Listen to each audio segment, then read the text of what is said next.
প্রধানমন্ত্রী বেগম খালেদা জিয়া ও বিএনপির ভারপ্রাপ্ত চেয়ারম্যান তারেক রহমানকে ফাঁসিয়েছেন ট্রান্সকম গ্রুপের দুইটি জাতীয় দৈনিক প্রথম আলো ও দ্য ডেইলি স্টার। নানা কল্পকাহিনী সাজিয়ে ওই ঘটনার পুনঃ তদন্তকে নিয়ে গেছে ষড়যন্ত্রকারীদের টার্গেটের দিকে। এই দুটি পত্রিকাকে ব্যবহার করে দেশি বিদেশি চক্র আদালতের মাধ্যমে তাদের এজেন্ডাকে বাস্তবায়ন করেছে। সম্প্রতি অপরাধ এবং রাজনৈতিক বিশ্লেষকের আলোচনায় উঠে এসেছে ভয়ঙ্কর সেই নীল নকশার তথ্য।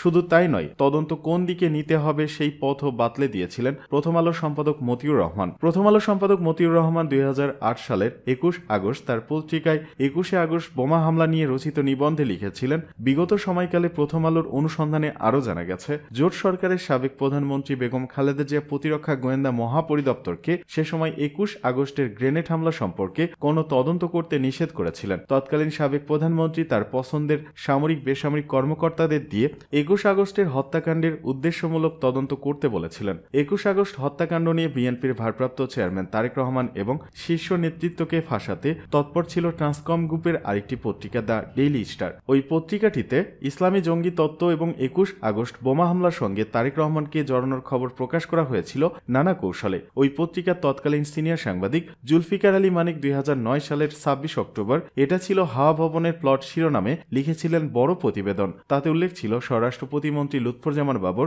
উপমন্ত্রী আব্দুল সালাম পিন্টু, প্রধানমন্ত্রীর রাজনৈতিক সচিব হারিছ চৌধুরী, শেখ মুজিবুর রহমানের একজন পলাতক খুনি, জামায়াত ইসলামের একজন শীর্ষ নেতা, জঙ্গি সংগঠন হরকাতুল জিহাদের 2 প্রতিষ্ঠাতা এবং আল মার্কাজুল ইসলামের একজন নেতাও ওই ঘটনায় বিএনপির শীর্ষ নেতৃত্বের সম্পৃক্ততার বিষয়টি অস্বীকার করতে পারেননি। তাদের জবানিতে উঠে এসেছিল হাওয়া ভবনের একজন শীর্ষস্থানীয় ব্যক্তির উপস্থিতিতে তারা হত্যার সিদ্ধান্ত নেন। একই প্রতিবেদন উল্লেখ করা হয়েছিল বিএনপি সরকারের প্রশাসন অনেক কিছুতেই নোংরা হস্তক্ষেপ করছিল, কারণ তারেক রহমান, বাবর এবং আমিনুল হকের নেতৃত্বে এর শীর্ষস্থানীয় নেতারা 2004 সাল থেকে জামাতুল মুজাহিদিন বাংলাদেশকে পৃষ্ঠপোষকতা করে শিরোনামে এসেছিল। গ্রেনেড হামলা মামলায় বিএনপি চেয়ারপারসন বেগম খালেদা জিয়া ও ভারপ্রাপ্ত চেয়ারম্যান তারেক রহমানকে ফাঁসানোর সব পরামর্শ এই দুটি পত্রিকা হাসিনা সরকারকে দিয়েছিল।